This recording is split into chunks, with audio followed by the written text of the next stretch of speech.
ሁላችንም እናማትባለን። በስመ አብ ወወልድ ወመንፈስ ቅዱስ አሐዱ አምላክ አሜን። ክርስቶስ ተንሥአ እሙታን አሰሮ ለሰይጣን ሰላም ሆነ። ክርስቶስ በታላቅ ኃይልና ሥልጣን ከሙታን መካከል ተለይቶ ተነሳ፣ ሰይጣንንም አሰረው፣ አዳምንም ነፃ አወጣው። ሰላም እንግዲህ ወዲያ ደስታና ሰላም ሆነ። ክቡር አባታችን መላከ ሕይወት መምህር ፍስሐ ነበሩ፣ የዚሁ ቤተ ክርስቲያን አስተዳዳሪ፣ ክቡራን አባቶቼ ካህናት፣ ወንድሞቼ ዲያቆናት፣ የእግዚአብሔር ልጆች፣ የድንግል ማርያም ወዳጆች እንደምን አመሻችሁ። በቸርነቱ ሳይገባን የኃጢአታችንን ብዛትና የሰውነታችንን ክፋት ተመልክቶ ሳያጠፋን ዕድሜ ለንስሐ ሰጥቶ እኔን ካለሁበት አምጥቶ እናንተንም እዚያ ቆይቶ ዳግም በቅድስናው ስፍራ ሰብስቦ ስሙን እንድንጠራ ቃሉንም እንድንሰማ ይፈቀድልን የአባቶቻችን የቅዱሳን አምላክ የሰራዊት ጌታ እግዚአብሔር ስለማይነገረው ስጦታው ክብርና ምስጋና ይግባው። የእናታችን የእመቤታችን የቅድስተ ቅዱሳን የድንግል ማርያም የወላዲተ አምላክ ረድኤትና በረከት ለዘላለም በሁላችን ላይ አድሮ ይኖር። ወደ ዛሬው ትምህርት ከመሄዳችን በፊት በቅድሚያ አምላካችን እግዚአብሔር ሁላችንን በቸርነቱ ጠብቆ እንኳን ለብርሃነ ትንሣኤውና ለብርሃነ ዕርገቱ በዓል በሰላምና በጤና አደረሰን አደረሳችሁ። እስቲ እዚህ ያደረሰን አምላካችን እግዚአብሔር ወንዶች በጭብጨባ ሴቶች በእልልታ እስቲ እናመስግን። መጽሐፍ አሕዛብ ሁላችሁ እጆቻችሁን አጨብጭቡ በደስታ ቃልም እልል በሉ ተብለው በዳዊት መዝሙር 46 ቁጥር 1 ላይ ተመዝግቧል። ለእግዚአብሔር ክብር የሚያጨበጭቡ እጆች ይባረካሉ፣ ለእግዚአብሔር ክብር እልል የሚሉ አንደበቶች ይባረካሉ። አምላካችን እግዚአብሔር የፈጠረን ስሙን እንድናወድስና መንግሥቱን ክብሩን እንድንወርስ ነው። ደግሞም ለእግዚአብሔር ከምንሰዋቸው መሥዋዕቶች መካከል አንዱ የምስጋና መሥዋዕት እንደሆነ በቅዱሳት መጻሕፍት ውስጥ በብዙ ስፍራ ተመዝግቦ እናገኛለን። አባታችን ክቡር ዳዊት እንዲህ ብሎ ተናግረዋል። ምስጋናን የሚሰዋ ያከብረኛል ነው ያለው በዚህ በዳዊት መዝሙር 49 ቁጥር 23 ላይ። ስለዚህ ሁል ጊዜ ስላደረገልን ነገር ስለማይነገረው ስጦታ ሁሉ አምላካችን እግዚአብሔርን ከልብ በሆነ ምስጋና ልናመሰግነው ይገባናልና አሁንም በደንብ አድርጋችሁ እግዚአብሔርን አመስግኑ። ደግሞ ከሞት በኋላ ባለው ሕይወት ከመቃብር በኋላ ባለውም ትንሣኤ አምላካችን እግዚአብሔር በቸርነቱ ለዚያ ክብር ቢያበቃን ስራችን ምስጋና ነው። እንደ ሰማያውያኑ፣ እንደ እሳታውያኑ፣ እንደ ብርሃናውያኑ፣ እንደ ቅዱሳን መላእክት እግዚአብሔርን ቅዱስ ቅዱስ ቅዱስ እያልን እያመሰገንነው ነውና የምንኖረው። ሁልጊዜ እግዚአብሔርን ልናመሰግነው ይገባል። አምላካችን እግዚአብሔር ምስጋናችንን ይቀበልልን። የምስጢር ባለቤት እግዚአብሔር አምላካችን ለሁላችንም ምስጢሩን ገልጦ ያስተምረን። ሞትን ለዘላለም ይውጣል። ትንቢተ ኢሳይያስ ምዕራፍ 25 ቁጥር 8። ለዛሬ አምላካችን እግዚአብሔር እንደረዳን መጠን በሚኖረን ጊዜ የምንማርበት የትምህርታችን ርዕስ ይህ ይሆናል። ዛሬ በዚህ ርዕስ ለመማር የመረጥንበት ምክንያታችን በቤተ ክርስቲያናችን ሥርዓት መሠረት አሁን ያለንበት ወቅት ዘመነ ትንሣኤ ይባላል። የዚህ የዘመነ ትንሣኤ ስድስተኛው ሰንበት ማለት ነው። ያሳለፍነው ሰንበት የመዝሙሩ ርዕስ ራሱ የሚለው አርአየ ስልጣኑ ላዕለ ሞት ነው። ስልጣኑን በሞት ላይ አሳየ ነው፣ ወይም በሞት ላይ ስልጣኑን አሳየ ይላል አባታችን ክቡር ዳዊት ማነው ቅዱስ ያሬድ በመዝሙሩ የዘመረው። የመዝሙሩ ርዕስ አርአየ ስልጣኑ ላዕለ ሞት ነው የሚለው። በሞት ላይ ስልጣኑን አሳየ ወይም ስልጣኑን በሞት ላይ አሳየ ይላል። ከእሱ ጋር አብሮ እንዲሄድልን ነው ይህንን ቃል ያነሳ። እስቲ በሉ ሞትን በሉ ለዘላለም ይውጣል። ኢሳይያስ ምዕራፍ 25 ቁጥር 8 ላይ የተመዘገበ ኃይለ ቃል ነው ርዕሳችን። በዚህ ርዕስ ውስጥ በመጀመሪያ ነቢየ እግዚአብሔር ቅዱስ ኢሳይያስ ይህንን ቃል መቼና ስለምን እንደተናገረው እንመለከታለን። ሁለተኛ ይሄ ቃል እንዴት አድርጎ ፍጻሜ እንዳገኘ አንስተን ዛሬኛ ከዚህ ልንማር የሚገባውን ነገር ተመልክተን ትምህርታችንን እንጠቀልለዋለን። አምላካችን እግዚአብሔር በነገር ሁሉ ማስተዋልን ይስጠን። በዚህ ስፍራ ይህንን ቃል የተናገረው ልዑለ ቃል እየተባለ የሚጠራው ነቢየ እግዚአብሔር ቅዱስ ኢሳይያስ ነው። ነቢዩ ኢሳይያስ ትንቢት በሚናገርበት ዘመን ይህንን ቃል ከእግዚአብሔር አግኝቶ ተናግሮታል። ገና አምላካችን ጌታችን መድኃኒታችን ኢየሱስ ክርስቶስ ከእናታችን ከእመቤታችን ከቅድስተ ቅዱሳን ከድንግል ማርያም ከመወለዱ ከ700 ዘመን አስቀድሞ የተናገረው ትንቢት ቃል ሞትን ለዘላለም ይውጣላል። ሞት አዳምና እኛ ልጆቹን ሁሉ ውጦን ነበር። መቃብርም ይዞ ያስቀረን ነበር። ለምን? ምኞት ጸንሳ ኃጢአትን ትወልዳለች፣ ኃጢአትም ካደገች በኋላ ሞትን ትወልዳለች ተብሎ በያዕቆብ መልእክት ምዕራፍ 1 ቁጥር 15 ላይ ስለተመዘገበ የመጀመሪያዎቹ ሰዎች አባታችን አዳምና እናታችን ሔዋን በሰይጣን ምክር አምላክ መሆን ተመኙ። የበለስን ፍሬ ቀጥፎ በሉ፣ እምነታቸውን አጎደሉ፣ አምላካቸውን እግዚአብሔርን በደሉ። ስለዚህ በመርገመ ሥጋ ላይ መርገመ ነፍስ፣ በሞተ ሥጋ ላይ ሞተ ነፍስ፣ በርደተ መቃብር ላይ ርደተ ሲኦል በአዳምና በእኛ በልጆቹ ሁሉ ላይ ተፈረደብን። ገነትን የምታክል ቦታ እግዚአብሔርንም የሚያክል ጌታ አጥተን እንኖር ነበረ። ሞት በኃጢአት ምክንያት ነው ለሰው ልጆች በሙሉ በውርስ እየተላለፈ የደረሰው። በተለይም ቅዱስ ጳውሎስ ለሮሜ ምዕመናን በጻፈው መልእክቱ በምዕራፍ 5 ቁጥር 12 ጀምሮ ይህንን እንደዚህ አድርጎ መዝግቦታል። ሞት እንዴት ወደ ሰው ልጆች እንደመጣ ማለት ነው። አስተውላችሁ ተከታተሉ። ስለዚህ ምክንያት ይላል በኃጢአት ምክንያት ኃጢአት በአንድ ሰው ወደ ዓለም ገባ። ኃጢአት በአንድ ሰው ወደ ዓለም ገባ፣ በኃጢአትም ደግሞ ሞት ይላል። ለምን? የኃጢአት ደሞዙ ሞት ስለሆነ ሁሉም ኃጢአትን ስላደረጉ ሞት ለሰው ሁሉ ደረሰ ነው የሚለው። እየተላለፈ አዳምና ሔዋን ለእኛ ለልጆቻቸው ያወረሱት ነገር ሞት ነው።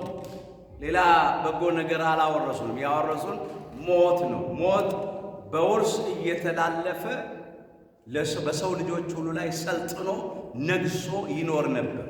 በተለይም ዲያብሎስና ሰራዊቱ ለ5500 ዘመን ሙሉ ነፍስን ከሥጋ እየለዩ ሥጋን በመቃብር ነፍስንም በሲኦል ይቆራኟት ነበር።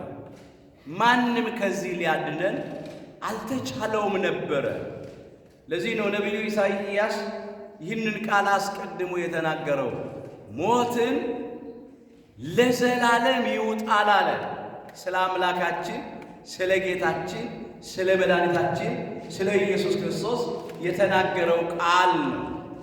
ሞት አዳምና እኛ ልጆቹን በሙሉ ውጦን ነበረ። መቃብርም ሁላችንን ይዞ አስቀርቶ ነበረ። ለማንም ሞትን ማሸነፍ አልተቻለውም ነበር። ለማንም መቃብርን ድል ማድረግ አልተቻለውም ነበር። ይህ በእኛ ሕይወት ሰልጥኖና ነግሶ ሳለ አምላካችን ጌታችን መድኃኒታችን ኢየሱስ ክርስቶስ ሞታችንን በሞቱ ሊሽርልን፣ ትንሣኤያችንን በትንሣኤው ሊያበስርልን፣ የተነገረው ትንቢት እንዲፈጸም የተቆጠረው ሱባኤ በደረሰ ጊዜ አካላዊ ቃል እግዚአብሔር ወልድ ከሰማየ ሰማያት ወረደ። ከቅድስተ ቅዱሳን ከድንግል ማርያም ከሥጋዋ ሥጋ ከነፍሷ ነፍስ ነስቶ በቤተልሔም ዋሻ በከብቶች በረት ተወለደ። ቀስ በቀስ በሥጋ አደገ። 30 ዘመን ሲሞላው በዮርዳኖስ መሃል በዮሐንስ እጅ ተጠመቀ።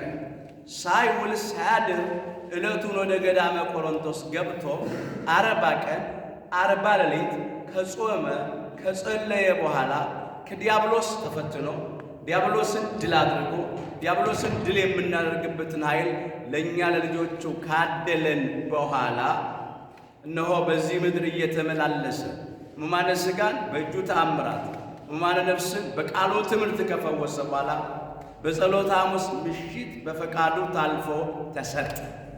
በዕለተ ዓርብ ለድነት ዓለም ለቤዛ ዓለም በቀራንዮ መስቀል ላይ ተሰቀለ። ለባህሪው ሞት የማይስማማው አምላክ በሥጋ ሞተ፣ ተቀበረም። 3 ቀንና 3 ሌሊት በጎልጎታ መቃብር አደረ። በሦስተኛው ቀን ሞትን ድል አድርጎ መግነዝ ፍቱልኝ፣ መቃብር ክፈቱልኝ ሳይል በኃይሉና በሥልጣኑ ተነሳ። በተለይም ቅዱስ ጴጥሮስ ይህን እንደዚህ አድርጎ አምጥቶታል። አንደኛ ጴጥሮስ ምዕራፍ 3 ቁጥር 18 ጀምሮ የተመዘገበውን ኃይለ ቃል እንመለከተው። ክርስቶስ ደግሞ ይላል ወደ እግዚአብሔር እንዲያቀርበን ነው የሚል። እስቲ በሉ ክርስቶስ በሉ ወደ እግዚአብሔር እንዲያቀርበን። ክርስቶስ ወደ እግዚአብሔር እንዲያቀርበን ሲል ከባሕርይ አባቱ ከእግዚአብሔር አብ ጋር ከባሕርይ ሕይወቱ ከእግዚአብሔር መንፈስ ቅዱስ ጋር ከራሱም ከእግዚአብሔር ወልድ ጋር ሊያስታርቀን ሊታረቀን አንድ ሊያደርገን ማለቱ ነው እንጂ እሱ እግዚአብሔር ያልሆነ ሆኖ አይደለም። የቅድስት ሥላሴ አንዱ አካል ነው እግዚአብሔር ወልድ ኢየሱስ ክርስቶስ ከባሕርይ አባቱ ከእግዚአብሔር አብ ከባሕርይ ሕይወቱ ከእግዚአብሔር መንፈስ ቅዱስ ጋር የተካከለ አንድ አምላክ ነው። ክርስቶስ ደግሞ ወደ እግዚአብሔር እንዲያቀርበን እርሱ ጻድቅ ሆኖ ሳለ ንጹሐ ባሕርይ ነው፣ ጻድቅ ባሕርይ ነው። ኃጢአት ለባሕርዩ አይስማማውም፣ እንከን አይወጣለትም፣ ነውር ነቀፋ አይገኝበትም። እሱ ጻድቅ ሆኖ አለ ስለ አመፀኞች፣ ስለኛ ስለ በደለኞቹ፣ ስለኛ ስለ ኃጢአተኞቹ አንድ ጊዜ በኃጢአት ምክንያት ሞቷልና። ሞት ወደ ዓለም የገባው በኃጢአት ምክንያት፣ አምላካችን ጌታችን መድኃኒታችን ኢየሱስ ክርስቶስ ግን በሥጋ የሞተው ስለኛ ስለ አመፀኞቹ ተገብቶ ነው፣ ስለ ኃጢአተኞቹ ተገብቶ ነው እንጂ እሱ የሞተው ሞት በኃጢአት ምክንያት ነው። እሱ ጻድቅ ሆኖ ያለው ለዚህ ነው። እሱ የሞተው ሞትና በአዳምና በእኛ በልጆቹ ላይ የደረሰብን የነበረው ሞት ይለያያል። ሞት ወደ ዓለም የገባው በኃጢአት ምክንያት ነው። አዳምና እኛ ልጆቹ በሥጋም በነፍስም እንሞት የነበረው በኃጢአታችን ምክንያት ነው፣ በበደላችን ምክንያት። አምላካችን ጌታችን መድኃኒታችን ኢየሱስ ክርስቶስ ግን ኃጢአት ለባህሪው አይስማማም። ጻድቀ ባህሪ ነው፣ ንጹሐ ባህሪ ነው። እሱ ሞተ የምንለው ስለኛ ስለ አመፀኞቹ ስለኛ ስለ ኃጢአተኞቹ ተገብቶ ነው። እሱ የሞተው በፈቃዱ ነው፣ እኛን ሊያድነን፣ የእኛን ኃጢአት ሊሽር፣ የእኛን ሞት ሊሽር፣ ሞትን ለዘላለም ይውጣል ስለተባለ ሞታችንን በሞቱ ሊውጠው ነው እሱ በሥጋ የሞተው። የሞተው በኃጢአት ምክንያት አይደለም፣ በእኛ ኃጢአት የመጣውን ሞት ሊሽር ነው የሞተው። ምንም እሱ ሞተ ብንል የእሱ መሞቱ ምክንያት ኃጢአት ሳይሆን ስለኛ ስለ ኃጢአተኞቹ የሞተው ሞት እንደሆነ እንድንረዳ ነው። ቅዱስ ጴጥሮስ አጻጻፉ ይህንን ነው የሚያሳይ።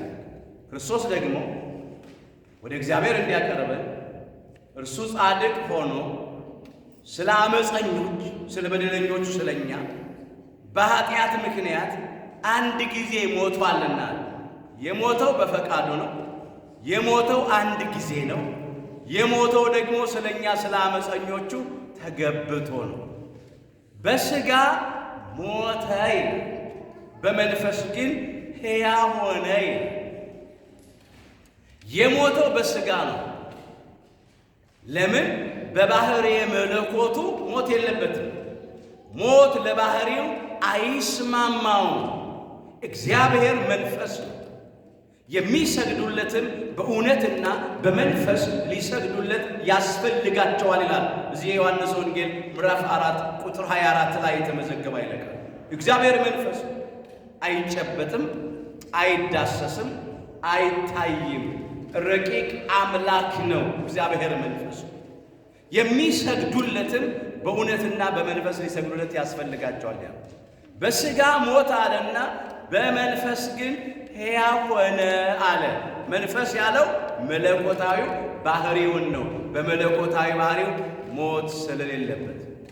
ሌላው በሥጋ ሞተ በመንፈስ ግን ሕያው ሆነ ሲል ከሥጋው ጋር ተዋሂዳ ያለችው ቅድስት ነፍሱም ሕያዊት ናት፣ በነፍሱም አልሞተም አይሞትምና እንኳን የእርሱ ነፍስ የእኛም ነፍስ ከእርሱ የተነሳ ሕያዊት ናት፣ እኛንም ሕያዋን አድርጎናልና።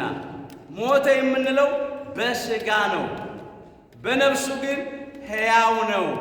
ለዚህ ነው እነ ቅዱስ ዲዮስቆሮስ በቅዳሴያቸው የማይሞተው ሞተ አሉ። በሥጋ ነው።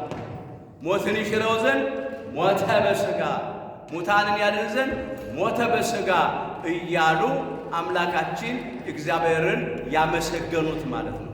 በሥጋ ሞተ በመንፈስ ግን ሕያው ሆነ ብሎ አነሳው ሊቀ ሐዋርያት ቅዱስ ጴጥሮስም ማለት ነው። በሥጋ ሞተ፣ ተቀበረ፣ በአካለ ሥጋ ወደ መቃብር ወረደ። በዕለተ ዓርብ በ11 ሰዓት የአርማትያሱ ደጉ ቅዱስ ዮሴፍና የማታው ተማሪ የአይሁድ አለቃ ኒቆዲሞስ የአምላካችን የጌታችን የመድኃኒታችን የኢየሱስ ክርስቶስን ቅዱስ ሥጋውን ከችንካር አላቀው ከመስቀል አውርደው በአዲስ በፍታ ገንዘው በአዲስ መቃብር ቀበሩት። በአካለ ሥጋ ወደ ጎልጎታ መቃብር ወርዷል። ይህንን እናነሳለን፣ አስተውሉ። በአካለ ነፍስ ደግሞ ወደ ሲኦል ወርዷል። እስቲ ከኔ ጋር በሉ፣ በሥጋ በሉ፣ ሞተ፣ በመንፈስ ግን ሕያው ሆነ። በእርሱም ደግሞ ሄዶ በወህኒ ለነበሩት ነፍሳት ሰበከላቸው። እዚህ አንደኛ ጴጥሮስ ምዕራፍ 3 ቁጥር 19 ላይ ነው የተመዘገበው። በሥጋ ሞተ አለ። በሥጋ ሞቶ ተቀብሯል ወደ ጎልጎታ መቃብር። በመንፈስ ግን ሕያውን አለ። መንፈስ መለኮታዊ ባህሪውን ነው ብለናል። መንፈስ ቅዱስ ነፍሱን ነው ብለናል። በመንፈስ ሕያውን አለና በእርሱ ደግሞ ሄዶ ነው የሚለው። በእርሱ ሲል መለኮት በተዋህዳት በቅድስት ነፍሱ ማለት ነው።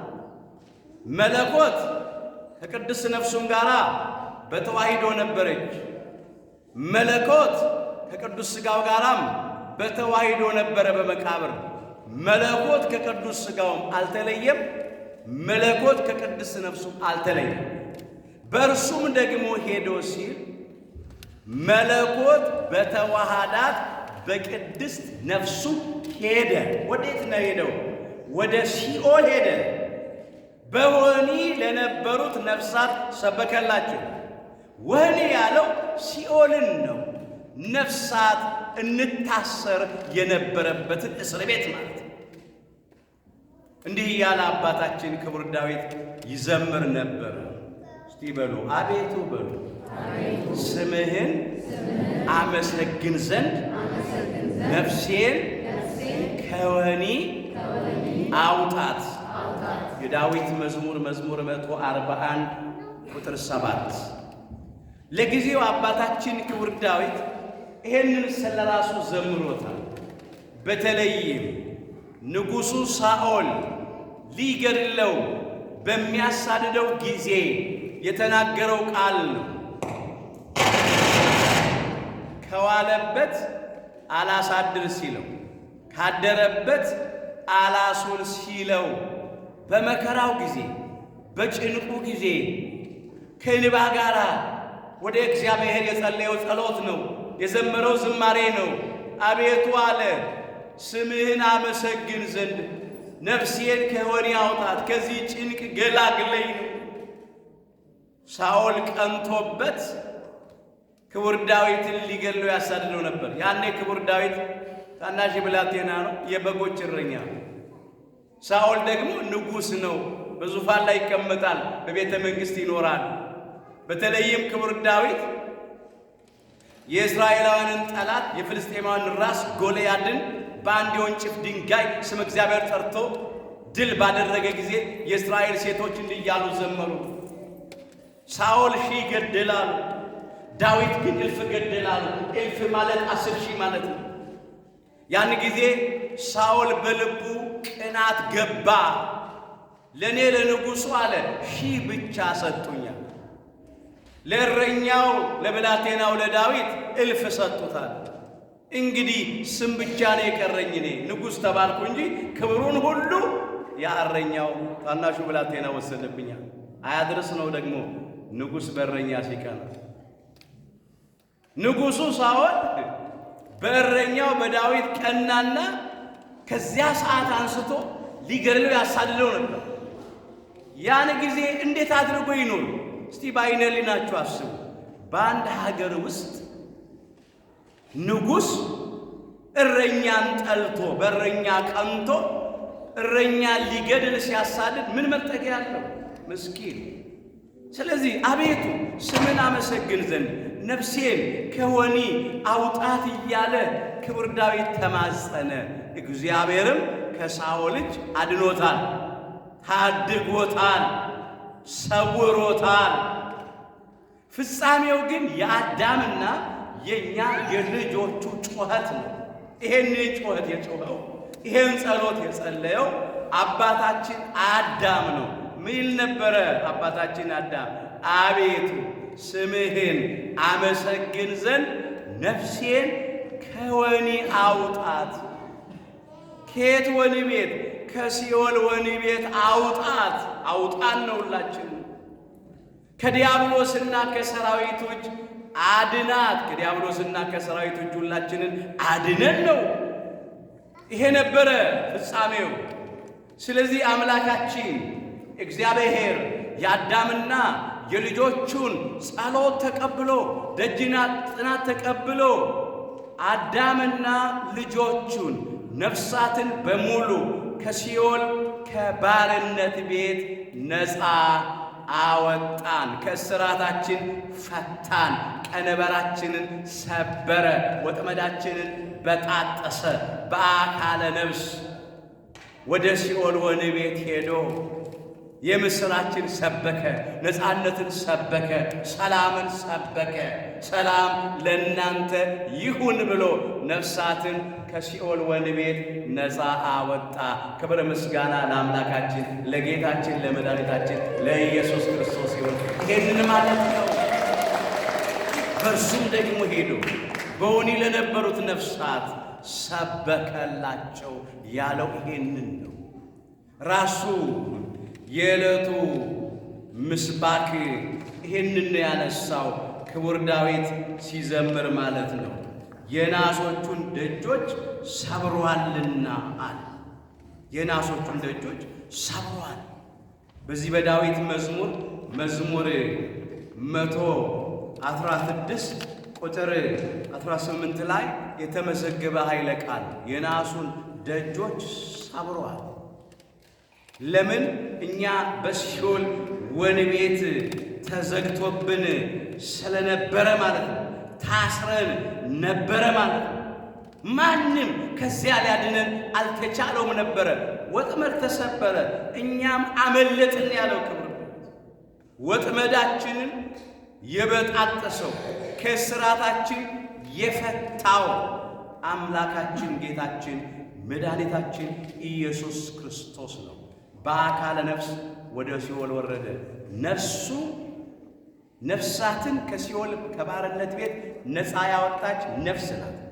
ድል አድራጊት ነፍስ ናት። የእርሱ ነፍስ በሲኦል አልቀረችም።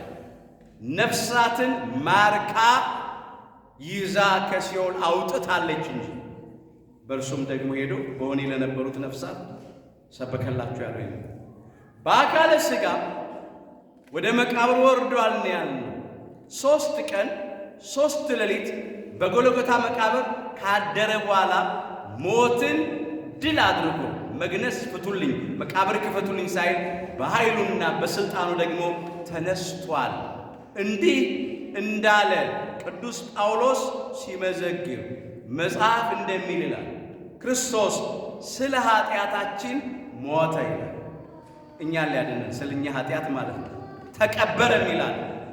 መጽሐፍም እንደሚል በሦስተኛው ቀን ተነስቷል ነው የሚለው። አንደኛ ቆሮንቶስ ምዕራፍ 15 ቁጥር 3 ላይ ሁልጊዜ በሃይማኖት ጸሎት የምናደርሰው ቃል ነው። መጽሐፍ እንደሚል ክርስቶስ ስለ ኃጢአታችን ሞተ በሥጋ ተቀበረም፣ መጽሐፍም እንደሚል በሦስተኛው ቀን ተነስቷል።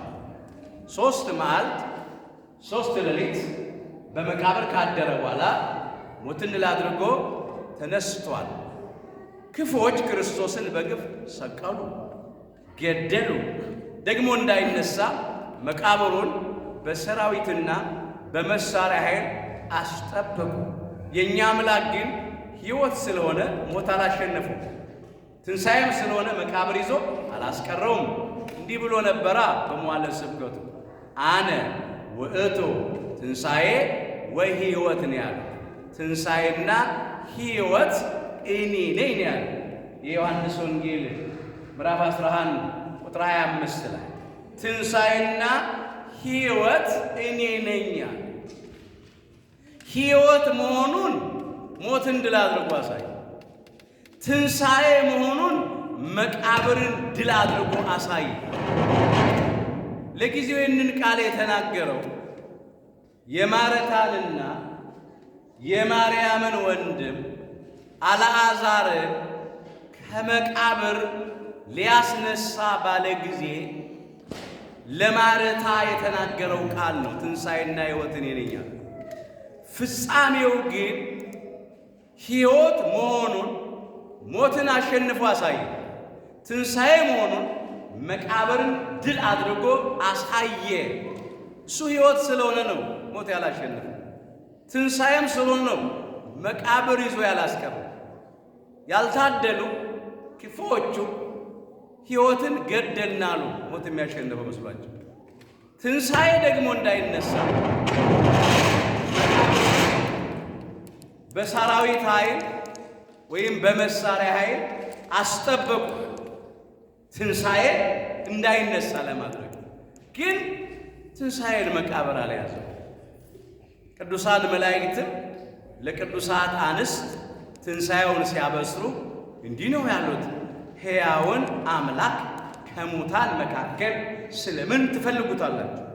እንደተናገረው ተነስቷል እንጂ በዚህ የለም አሉ። በሉቃስ ወንጌል ምዕራፍ 24 ቁጥር 5 ላይ እነ መግደላዊት ማርያም የአምላካችን የጌታችን የመድኃኒታችን የኢየሱስ ክርስቶስን ቅዱስ ሥጋውን ሽቱ ለመቀባት ወደ ጎልጎታ መቃብር በሌሊት ሲጓዙ ነው መልአኩ ይህን የተናገረው። ሕያውን አምላክ ከሙታን መካከል ስለምን ትፈልጉታላችሁ? እንደተናገረው ተነስቷል እንጂ በዚህ የለም አሉ። መቃብሩ ባዶ ነው። ድንጋዩ ተንከባሏል። የአመፃ መዝገብ ተገልብጧል። የሞት መውጊያ ተሰብሯል። ጠላት ዲያብሎስንና ሰራዊቱን ከመንገዳችን ላይ በመስቀሉ ጠርቆ አስወግዶልናል። አዳምና እኛ ልጆቹ ክብር አግኝተናል። ክፉዎች ክርስቶስን ሰቅለው የገደሉ አፍረዋል። ለምን? ክርስቶስ በሞቱ ሞታችንን ስለሻረ፣ በትንሣኤው ትንሣኤያችንን ስላበሰረ፣ ሞትን ለዘላለም ይውጣል ተብሎ የተጻፈው ቃል ተፈጸመ።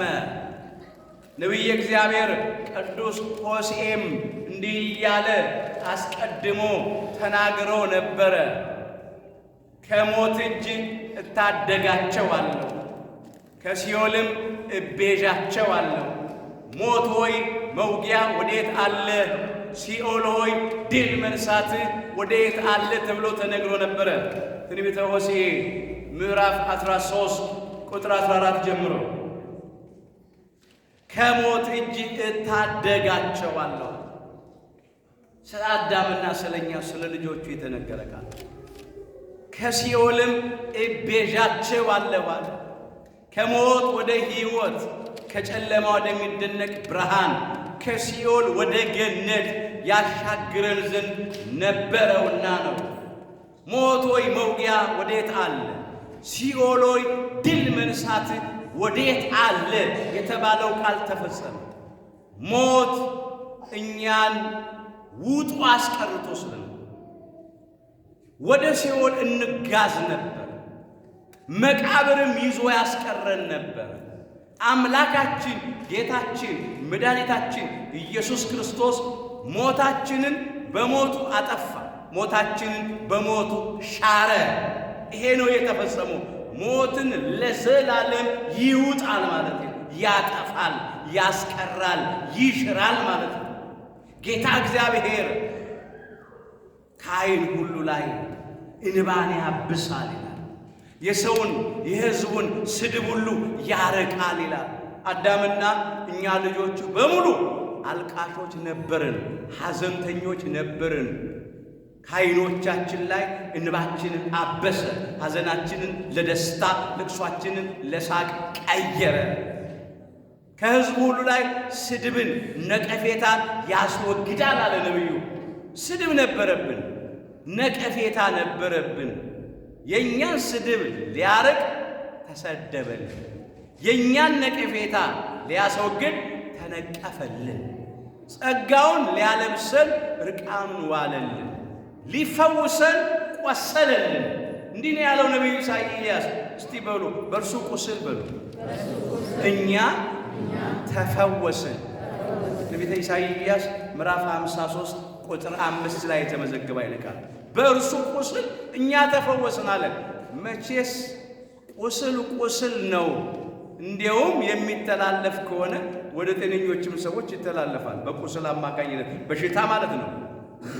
የአምላካችን የጌታችን የመድኃኒታችን የኢየሱስ ክርስቶስ ቁስሉ ግን እኛን የፈወሰበት ቁስል ነው። በእርሱ ቁስል እኛን ተፈወስን። በቁስሉ ነው የተፈወስነው። በመከራው ነው ያዳነን። ሐሞትና ከርቤ መራራውን ቀምሶ ነው ጣፋጩን ያጠጣን። ሳዶር፣ አላዶር፣ ዳናት፣ አዴራ፣ ሮዳስ በሚባሉ ችንካሮች ነው ተቸንክሮ ከችንካር ያላቀቀ። የእሾህ አክሊል ተደፍቶበት ነው የሕይወት አክሊል ያቀዳጀን ዘንድ ፈቃዱ የሆነው። ለዚህ ነው በእርሱ ቁስል እኛ ተፈወስን ብሎ ያነሳው። እንግዲህ ሞት ለዘላለም ተሽሯል፣ ተውጧል ማለት ነው። ሞት ለዘላለም ተሽሯል። ሞት በእኛ ላይ ስልጣን የለውም። ያ የኃጢአት አባት የሐሰት አባት ነፍሰ ገዳዩ ሰይጣን ዲያብሎስና ሰራዊቱ በእኛ ላይ ስልጣን የላቸውም። ከአለቅነት ተገፈዋል፣ ከስልጣናቸው ተሽረዋል። እኛ ወይ ሳናውቅ በስህተት ወይም አውቀን በድፍረት በራሳችን ላይ ካላሰለጠናቸው በስተቀር ዲያብሎስና ሰራዊቱ የሞት አበጋዞች በእኛ ላይ ስልጣን የላቸው። ሞት እያለ ሰይጣንንም ይናገረዋል። ለምን? እሱ ከመጀመሪያ ነፍሰ ገዳይ ስለሆነ። በቃየል ላይ አድሮ አቤልን ያስገደለው ነፍሰ ገዳዩ ዲያብሎስ፣ በእባብ ላይ አድሮ አዳምና እኛ ልጆቹን የገደለ ያስገደለ ዲያብሎስ ነው። ያም ሁለት ሞት ነበር። ምን ሞት? ሞተ ሥጋ ሞተ ነፍስ ተፈርዶብን ነበር። የሞት ሞት ተፈርዶብን ነበር። በሞት ምክንያት ሁላችን ባሮች ተገዢዎች ነበርን። የሞት የዲያብሎስና የሰራዊት አምላካችን ጌታችን መድኃኒታችን ኢየሱስ ክርስቶስ ሞታችንን በሞቱ አጥፍቶልናል። እንግዲህ ከባርነት ቤት ነፃ ወጥተናል፣ ከእስራት ተፈተናል፣ ቀነበራችን ተሰብሯል፣ ወጥመዳችንም ተበጣሷል።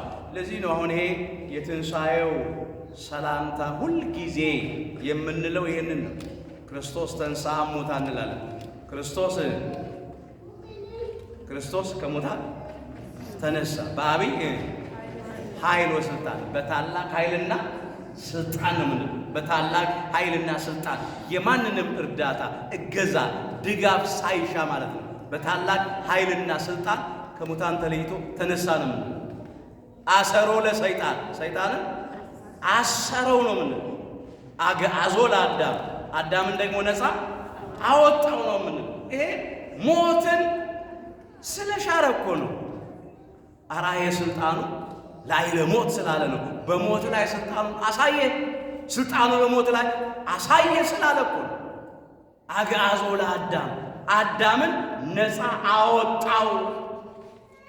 ሰላም ከሆነ ፍስሐ ወሰላም፣ ከዛሬ ጀምሮ ሰላም ደስታ ሆነ።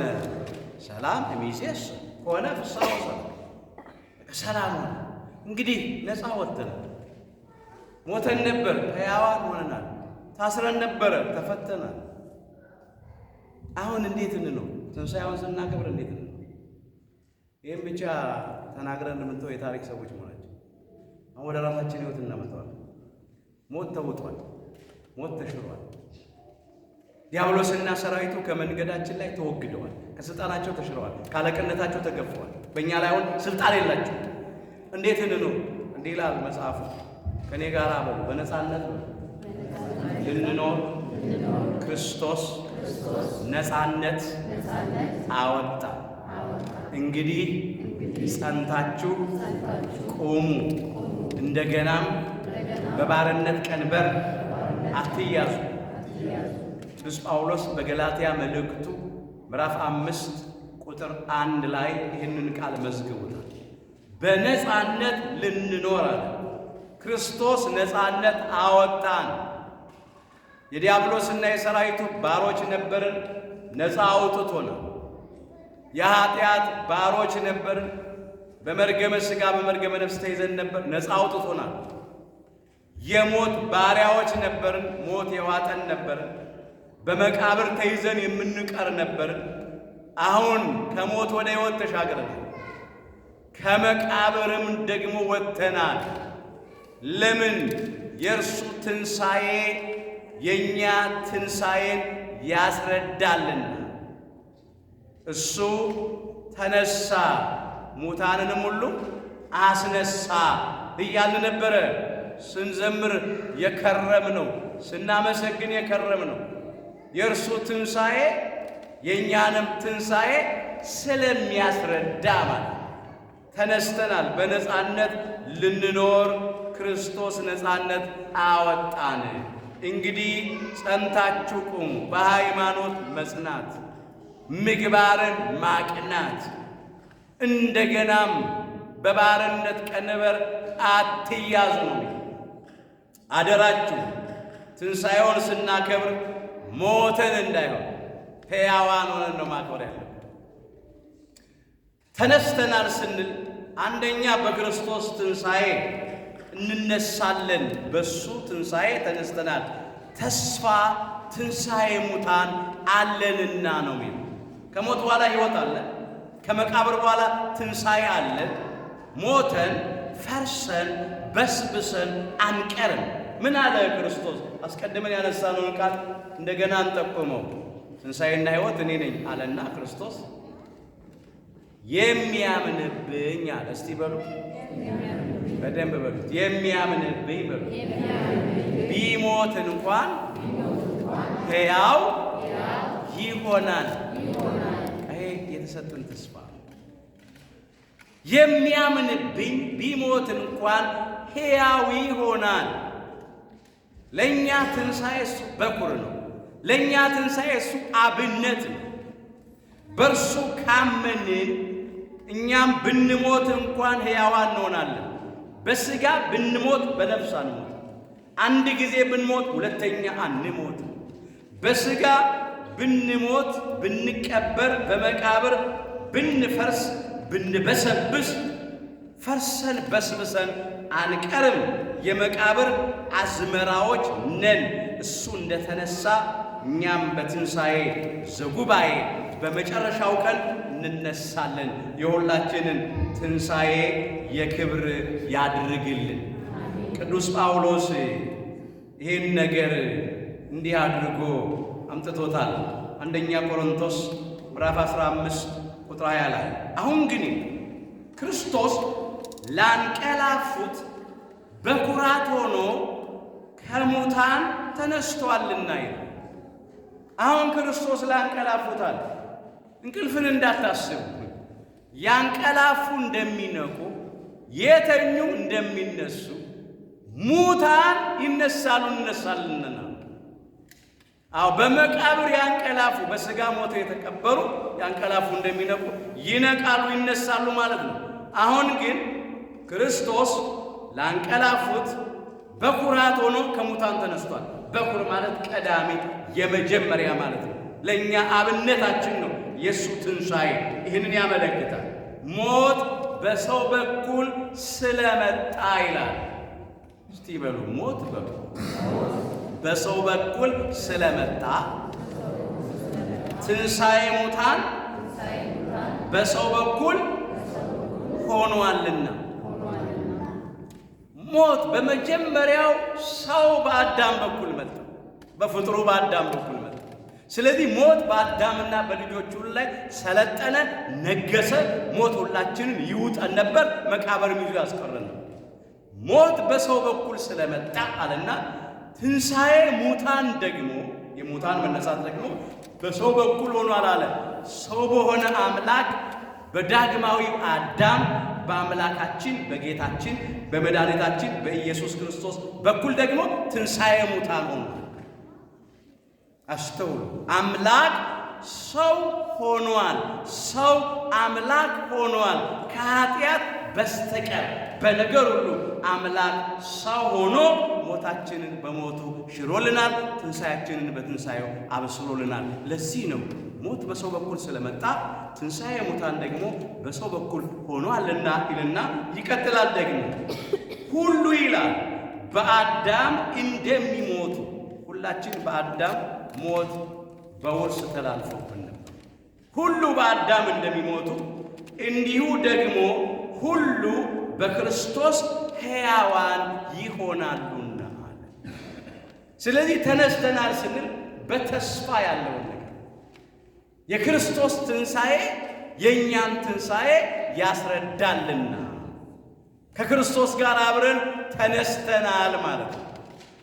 ይሄ አንደኛው በተስፋ የምንጠብቀው በትንሣኤ ዘጉባኤ የምናገኘው ነው። የሁላችንንም ትንሣኤ የክብር ትንሣኤ ያድርግልን።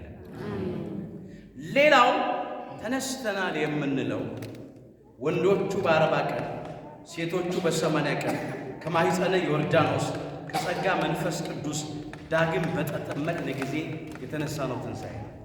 እንዲህ ይላል ቅዱስ ጳውሎስ በዚህ በቆላሲስ መልእክቱ ምዕራፍ 3 ቁጥር 1 ጀምሮ።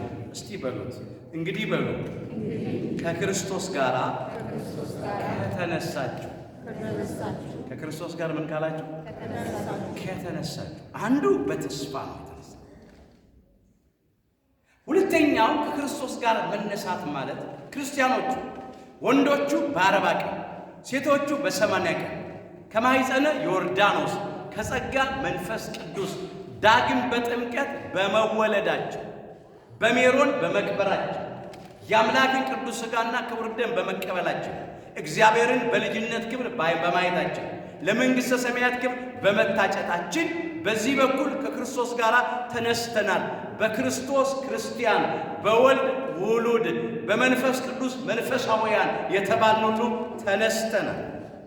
በተለይም ይሄ ምስጢረ ጥምቀት የክርስቶስ የሞቱና የትንሣኤው ተካፋዮች ያደርገናል። ቅዱስ ጳውሎስ በቆላሲስ መልእክቱ ምዕራፍ 2 ቁጥር 12 ላይ በግልጽ ቃል አምጥቶታል። እስቲ በሉ በጥምቀትም በሉ ከእርሱ ጋር ተቀብራችሁ። በጥምቀት ከእርሱ ጋር ምን ብላችሁ? ተቀብራችሁ። ያ መጠመቂያው ማለት ነው፣ ወይ መዘፈቂያው መደፈቂያው የተጠመቅንበት ነው። የጎልጎታ መቃብር ምሳሌ ነው ለመጠመቅ። ወንዶቹ በ40 ቀን ሴቶቹ በ80 ቀን እዚያ ውስጥ ስንገባ ስንጠመቅ ስንዘፈቅ ስንደፈቅ ከክርስቶስ ጋር አብረን ተቀበርን ማለት ነው። እንደ ክርስቶስ ሞቶ የመቀበር ምሳሌ ስለሆነ ማለት ነው። 3 ጊዜ ነው ብቅ ጥልቅ ያልነው በዚያ በመጠመቂያ ውሃ ውስጥ ማለት ነው። ምን ማለት ነው? ክርስቶስ 3 ቀንና 3 ሌሊት በጎልጎታ መቃብር አደረስ።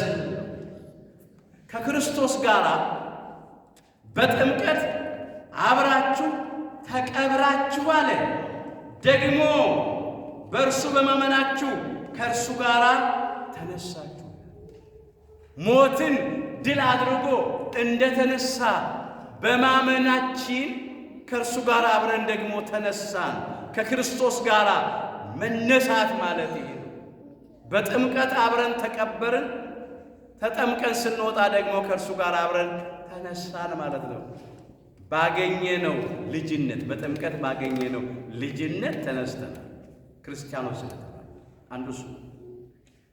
ሌላው መነሳት የምንነሳው ደግሞ አሁን በበጎ ምግባር ነው፣ በጽድቅ ሥራ ነው፣ በንጽሕና በቅድስና ነው። ሰው ሕያው ነው የሚባለው ከሃይማኖቱ ጋር በጎ ምግባር ሲሰራ ነው፣ ጽድቅን ሲይዝ ነው። መጽሐፍ እንደዚህ ይላል፣ ከነፍስ የተለየ ሥጋ የሞተ እንደሆነ ሁሉ ከሥራ የተለየ እምነት በራሱ የሞተ ነው ይላል ቅዱስ ያዕቆብ። ይህ ያዕቆብ መልእክት ምዕራፍ 2 ቁጥር 26 ላይ ይሄ አካላችን ይሄ ሰውነታችን ሥጋችን ሕያው የሚባለው ነፍስ ተዋሕዳ ሳለች። አንድ ሰው ነፍሱ ከሥጋው ስትለይ ያ ሰው ሞተ ይባላል። በሥጋው አጥበው ገንዘው ይቀብሩታል። ለምን?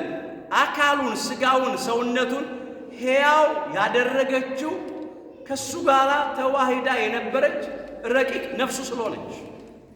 ልክ እንደዚህ አለ፣ ከነፍስ የተለየ ሥጋ የሞተ እንደሆነ ሁሉ አለ ከበጎ ምግባር ከጽድቅ ሥራ የተለየ እምነት ወይም ሃይማኖት በራሱ የሞተ ነው አለ። ምንም እምነት ቢኖረን ክርስቲያኖች ብንሆን የእግዚአብሔር ልጆች ብንሆን እዚህ ቆመን ብንሰብክ ብንዘምር ገብተን ተንሱ ጸልዩ ያን ብንቀድስ ምንም አይነት ነገር ብንሰራ በአገልግሎት በጎ ምግባር የጽድቅ ሥራ ከሌለን ግን በቆማችን የሞትን ነን። አምላካችን እግዚአብሔር ሁላችንንም በቆም ከመሞት ይሰውረን። በጣም አስቸጋሪ ነው። ይህ ያልተፈቀደ ሞት ነው።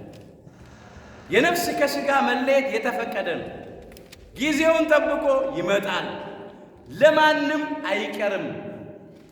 የእንግድነት ዘመን ያለው በዚህ ምድር ላይ ለመወለድ ጊዜ አለው፣ ለመሞትም ጊዜ አለው። አንድ ቀን እንደተወለድን አንድ ቀን እንሞታለን፣ አይቀርም። ማንም ከዚህ አይቀርም። እሱ የተፈቀደ ነው። ጊዜውን ጠብቆ ይመጣል። ግን ያልተፈቀደ ሞት አለ። ሰው ሞተ የሚባለው በመጀመሪያ ከእግዚአብሔር ሲለይ ነው። ሃይማኖት የሌለው ሰው፣ ክርስትናን ያልተቀበለ ሰው፣ እግዚአብሔርን የማያምን እግዚአብሔርን የማያመልክ ሰው በቁሙ የሞተ ነው። እግዚአብሔር ሁላችንን ከዚህ ይሰውረን። እኛ አምነናል፣ እኛ ተጠምቀናል፣ እኛ በእግዚአብሔር ስም ተጠርተናል፣ የእግዚአብሔር ልጆች ተብለናል። በዚህ በኩል ሕያዋን ነን፣ በሃይማኖት ሕያዋን ነን፣ በጥምቀት ሕያዋን ነን፣ በልጅነት ሕያዋን ነን፣ ከእሱ ጋር ተነስተናል። አንዳንዶቻችን ግን በበጎ ምግባር በጽድቅ ሥራ ባለመኖር ግን ሙታን ነን። ሕዝበ እግዚአብሔር እስራኤል ዘሥጋ በእግዚአብሔር ስም ተጠርተዋል፣ የእግዚአብሔር ሕዝብ ተብለዋል። የሚመሩበት ሕገ ኦሪት ተሰጥቷቸዋል። የሚያገለግሏቸው ሌዋውያን ካህናት ተሹመላቸዋል። በኋላም አበይት ነቢያት፣ ደቂቀ ነቢያትም ተሰጥተዋቸዋል። የጎደለባቸው ነገር የለም። ግን በእግዚአብሔር ስም ተጠርተው እንደ እግዚአብሔር ሕዝብ ሳይሆን እንደ አሕዛብ እንዳላመኑት፣ በሕግ እንደማይመሩት፣ ስድ እንደሚኖሩት፣ ጣዖት እንደሚያመልኩት መመላለስ ጀመሩ። ያን ጊዜ እግዚአብሔር እንደዚህ ብሎ ተናገራቸው። የእስራኤል ቤት ሆይ አላቸው፣ ስለምን ትሞታላችሁ አላቸው። እኔ የሟቹን ሞት አልፈቅድምና አለ። ተመለሱና በሕይወት ኑሩ አለ። እዚህ ትንቢተ ሕዝቅኤል ምዕራፍ 18 ቁጥር 31 ጀምሮ የተመዘገበ ይልቃል። የእስራኤል ቤት ሆይ አለ፣ እስራኤል ዘሥጋ ስለምን ትሞታላችሁ? ስለምን ነፍሳችሁ ከሥጋችሁ ይለያል አለ። ስለምን ትሞታላችሁ ማለት ስለምን ሕይወት ከሆነው ከሕያው እግዚአብሔር ተለይታችሁ በሞት ሥራ በዲያብሎስና በሰራዊቱ ፈቃድ ትኖራላችሁ? ለምን በአምልኮተ ጣዖት በጥርጥር በክህደት ትመላለሳላችሁ? ለምን ከበጎ ምግባር ከጽድቅ ሥራ ርቃችሁ በኃጢአት ትመላለሳላችሁ? በዝሙት ትረክሳላችሁ፣ ፍርድ ታጓድላላችሁ፣ ድሃ ትበድላላችሁ፣ ጉቦ ትቀበላላችሁ፣ በንጹሐን ነቢያት ደም ትታጠባላችሁ። ለምን ነፍስ ትገድላላችሁ? ለምን ደም ታፈሳላችሁ? ስለምን ትሞታላችሁ? ተመለሱና በሕይወት ኑሩ አላችሁ። ተመለሱና በሕይወት ኑሩ ሲል ከዚያ ከሞት ሥራ፣ ከኃጢአት ሥራ፣ ከክህደት ከርኩሰት ሥራ ውጡ ማለት ነው። ተመለሱና በሕይወት ኑሩ። ስለምን ትሞታላችሁ ማለት ይሄ የሥጋን ሞት ሞተው በቤተ መቅደስ ጓሮ ለተቀበሩት ሙታን ይሰበካል። ስለምን ትሞታላችሁ? ተመለሱና በሕይወት ኑሩ። ዛሬም እኛን እግዚአብሔር ይህን ቃል ይናገራል። ስለምን እንሞታለን? ተመልሰን በሕይወት እንኑር። አንዳንዶቻችን በቆማችን ሞተናል። በዝሙት የሞትናለን። ከዚህም ከዚያም እየደረስን እንደ ውሻ እየተልከሰከስን በሴሰኝነት እየተመላለስን መቅደስ አካላችንን በዝሙት ያረከስን፣ በቂም በበቀል የሞትናለን። በጎጠኝነት የሞትናለን። እርስ በርስ በመለያየት፣ እርስ በርስ በመበላላት፣ እርስ በርስ በመነካከስ በቁማችን የሞትናለን። በሰይጣናዊ ቅናት የሞትናለን። በሐሜት፣ በተንኮል፣ በሽንገላ የሞትናለን። ጠጥቶ በመስከር የሞትናለን። በልዩ ልዩ አይነት ሱሶች በመያዝ የሞትናለን። አሽሹን እየወሰድን ሲጋራውን እያጨስን እዚያ ውስጥ ያለናለን። ስለዚህ ስለምን ትሞታላችሁ ይለናል። ዛሬ እስራኤል ዘነፍስ የምንባል የሐዲስ ኪዳን እስራኤሎች እኛን ክርስቲያኖችን ይናገረናል። የሟቹን ሞት አልፈቅድም ይላል አምላካችን እግዚአብሔር። እኛ በክደት እንድንሞት፣ በጥርጥር እንድንሞት፣ ጣዖት በማምለክ በቁማችን እንድንሞት፣ በኃጢአት በበደል በነውር ሥራ እንድንሞት ፈቃዱ አይደለም። ስለምን ትሞታላችሁ? ተመለሱና በሕይወት ኑሩ ነው የሚለው። አምላካችን እግዚአብሔር ሁላችንን ከክፋት ወደ ደግነት፣ ከትዕቢት ወደ ትሕትና፣ ከሐሰተኝነት ወደ እውነተኝነት፣ ከቂም በቀለኝነት ወደ ይቅር ባይነት፣ ከጸብ ከክርክር ወደ መፈቃቀር ይመልሰን። አንዳንዶቻችን ስለ ሞትን ነው በቁማችን። ሞትን ለዘላለም ውጧል፣ ሞትን አጥፍቷል፣ ሞትን ሽሯል። እሱ በሞት ላይ ስልጣኑን አሳይቷል። ይህን ነው የተማርን ያለ ነው። ግን አንዳንዶቻችን ዛሬ ወይ ሳናውቅ በስህተት በሰራነው ኃጢአት ወይ አውቀን በድፍረት በምንሰራው በደልና ኃጢአት በቁማችን ነው። አንተ የምትተኛ ንቃይ፣ ከሙታንም መካከል ተለይና ተነሳ ይላል፣ ክርስቶስም ያበራልሃል ይላል ቅዱስ ጳውሎስ ደግሞ በዚህ በኤፌሶን መልእክቱ ምዕራፍ 5 ቁጥር 14። አንተ የምትተኛ ንቃ ሲል ሲደክመን በሥራ ወይ በመንገድ ትንሽ ስጋችንን ለማሳረፍ የምናሸልበውን ማሸለብ የምናንቀላፋውን እንቅልፍ አይደለም። አንተ የምትተኛ ንቃ ያለው ከስንፍና አልጋ ላይ ነው። ከኃጢአት ከበደል አልጋ ላይ ነው። የምንነቃውም በንስሐ ነው። እግዚአብሔር ለሁላችንም የልቡና ትንሣኤ ይስጠን። በልባችን ያንቀላፋናል። የክብር ትንሣኤ ለመነሳት የሕይወት ትንሣኤ ለመነሳት አሁን የልቡና ትንሣኤ የህሊና ትንሣኤ መነሳት ያስፈልጋል። ትንሣኤ ልቡና ማለት ነው። ንቃ ያለው ይህን በንስሐ መንቃት፣ በጽድቅ መንቃት። ንቃ አንተ የምትተኛ ንቃ፣ ከሙታን መካከል ተለይና ተነሳ። ከሙታነ ህሊና ከሙታነ አእምሮዎች መካከል ተለይና ተነሳ ነው። አንዳንዶቻችን በቆማችን በኃጢአት መቃብር ውስጥ ተቀብረናል። በኃጢአት መግነዝ ታስረናል። ከባዱን የበደል የሥጋ ሥራ የጨለማ ሥራ ሸክም ተሸክመን እየተንገዳገድን ያለ ነው። አንዳንዶቻችንም ወድቀናል። እዚህ ውስጥ ሆነን ከዚህ ሳንነቃ ከተቀበርንበት የኃጢአት የበደል የርኩሰት የነውር መቃብር ሳንወጣ ትንሣኤን እያከበርን ነው ብንል ልማድ ነው። ትንሣኤን ማክበር ተነስቶ ነው ወገኖች፣ ሞቶ አይደለም። ሞቶ ትንሣኤ የለም። አሁን ትንሣኤን እያከበርን ነው፣ ደስ ይላል። ግን ትንሣኤውን ተነስተን ነው እያከበርን ያለ። የክርስቶስን ትንሣኤ ተነስተናል። ከተቀበርንበት መቃብር ወጥተናል። እስቲ እንጠይቀው፣ ምን ይሆን መቃብራችን? የእያንዳንዳችን ሕይወት ምን ይመስላል? አሁን በዚህ ቃል መስታወትነት ብናየው እኛ የተቀበርንበትን መቃብር እናውቀዋለን። አንዳንዶቻችን ሐሜት መቃብር ውስጥ ተቀብረናል። አንዳንዶቻችን ዝሙት መቃብር ውስጥ ተቀብረናል። አንዳንዶቻችን ስካር መቃብር ውስጥ ተቀብረናል። አንዳንዶቻችን ሰይጣናዊ ቅናት መቃብር ውስጥ አለን። አንዳንዶቻችን ጎጠኝነት፣ መበላላት፣ መለያየት፣ መነካከስ መቃብር ውስጥ ተቀብረናል። በቁማችን ማለት ነው። ይሄ ከባድ። ከዚህ መቃብር ውስጥ መውጣት ያስፈልጋል። አንተ የምትተኛ ንቃ፣ ከሙታንም መካከል ተለይና ተነሳ፣ ክርስቶስም ያበራልሃል። ሕያው እንደመሆን ስም አለ ይላል፣ ግን ሞተህማል ነው። እግዚአብሔር ሁላችንን ከዚህ ይሰውራል። ሕያው እንደመሆን ስም አለ ይላል። አሁን እኛ ሕያው እንደመሆናችን ስም አለ።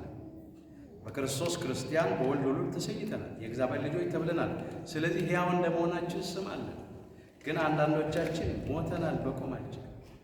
ለጊዜው ቅዱስ ዮሐንስ በራእዩ ይሄን ተመልክቶ የጻፈው በእስያ ከነበሩት ከሰባቱ አብያተ ክርስቲያናት በሰርዴስ ለነበረችው የቤተ ክርስቲያን አለቃ በመክበባቸው በአለቃቸው ሁሉንም መናገሩ የምነቅፍብህ ነገር አለኝ ይላል። ሕያው እንደ መሆንህ ስም አለ ይለዋል፣ ግን ሞተህማ። ለምን? ስራህን አውቃለሁ፣ ስራህ በአምላኬ በእግዚአብሔር ፊት ፍጹም ሆኖ አላገኘሁትምና። እዚህ ራዕየ ዮሐንስ ምዕራፍ 3 ቁጥር 2 ጀምሮ የተመዘገበ አይደለም። የእኛም ሥራ በእግዚአብሔር በአምላካችን ፊት ፍጹም ነው። እግዚአብሔር የሚነቅፍብን ነገር አለ፣ ማይደሰትበት ነገር አለ፣ የሚያዝንበት ነገር አለ። በእያንዳንዳችን ሕይወት ውስጥ ኃጢአት ያልሰራ የለም፣ ያልበደለ የለም። የኃጢአቱ አይነት ይለያይ ይሆናል፣ ግን ሁላችን በደለኞች ኃጢአተኞች፣ ወይ በገቢር በድርጊት በድልናል፣ ወይ በነቢብ በቃል በድልናል፣ ወይ በሐልዮ በሐሳብ በምኞት በድልናል። ከሰው ስህተት ከበረት ዝገት አይጠፋማ። እያንዳንዳችን በደላለን፣ ኃጢአት አለ። ለዚህ ነው ሥራ በአምላኬ ፊት ፍጹም ሆኖ አላገኘሁትም። እንግዲህ እንዴት እንደሆንክ ራስህን አስብ ይላል። የቱ ጋር እንደወደቅ ንስሐ ግባ ይላል። አለበለዚያ እመጣብሃለሁ ይላል። መቅረዙንም ካንተ ወስዳለሁ። ብርሃን ዕድሜ ካንተ ይወሰዳል፣ ፀሐይ ዕድሜ ካንተ ይወሰዳል። ነፍስህ ከሥጋ ትለያለች ነው። እንደ ሌባ ሆኜ እመጣብሃለሁ። መቼ እንደመጣብህ አታውቅም። ስለዚህ ንቃ፣ ከኃጢአት መቃብር ውስጥ ውጣ ይላል። ሕያው እንደመሆን ስም አለ፣ ሞተህም አለ። እግዚአብሔር አምላካችን በእውነት እንደተጠራንበት ስም በሕይወት እንድንመላለስ ይርዳል።